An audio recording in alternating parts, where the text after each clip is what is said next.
Buddhism, meditation, Zen and Zazen, four noble truths, suffering, dukkha, caused by desire and ignorance of reality's true nature, impermanence, ancia, non-existence of the self, anatto, Nirvana, Buddhahood, cycle of death and rebirth, Dharma and Sangha, observance of moral precepts, dukkha, Bhava-tanha, Moksha, and Nirvana, Eightfold Path, Avidya, Vijnana, Bardo, Karma, Samsara, Vipaka,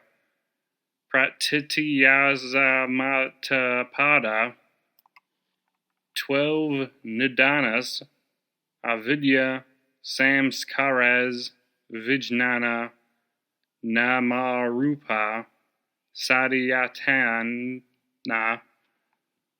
Sparsa, Vedana, tanha, Upadana, Bhava, Jati, Jaramarana, Anatman and Sunyata, three jewels in Buddhism, Buddha, Dharma, Sangha, Abhijna, Vipaka, Buddha, Eightfold Path, right view, right intention, right speech, right action, right livelihood, right effort, right mindfulness, right concentration. When I started meditating, people don't really like it when you meditate. For starters, Christians will see it as practicing a different religion other than their own, and they might also think it's being lazy.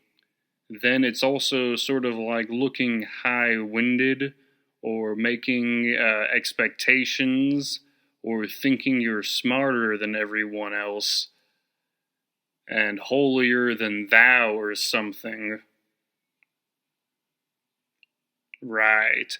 Well, meditation does help. What I was doing was I was counting my breaths up to 100 and then back down to 0, which I think is Zazen. I think it's Zazen counting, but I'm not really too sure. I don't even know if I'm making that up, Zen and Zazen, though some of the things that happen when you meditate is that it's hard to keep a steady state train of thought or line of thought because you'll keep on having random thoughts. Your mind will keep on trying to wander off away from you, and your desires and recent senses will keep on rising up and try and break your concentration. So it's all about maintaining focus and being able to, this should increase your ability to listen to other people and not be ruled over by your senses and urges. So it should increase willpower. It's also something you can just enjoy and doesn't take a whole lot to do because it's just sitting.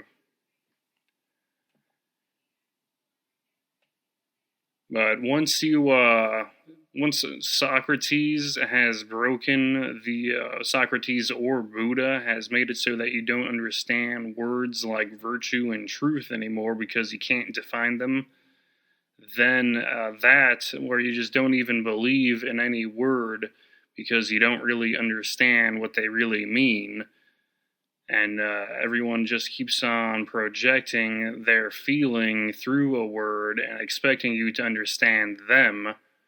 Between that and then also all your thoughts being urges and desires rising up, pulling you around, and that your thoughts just keep on happening and you don't really make your thoughts yourself with your free will, that might trigger some sort of identity crisis where you don't really understand what your consciousness really is if you aren't your consciousness yourself. Or maybe you do still identify with it. But that's all just more about the self and the non-self.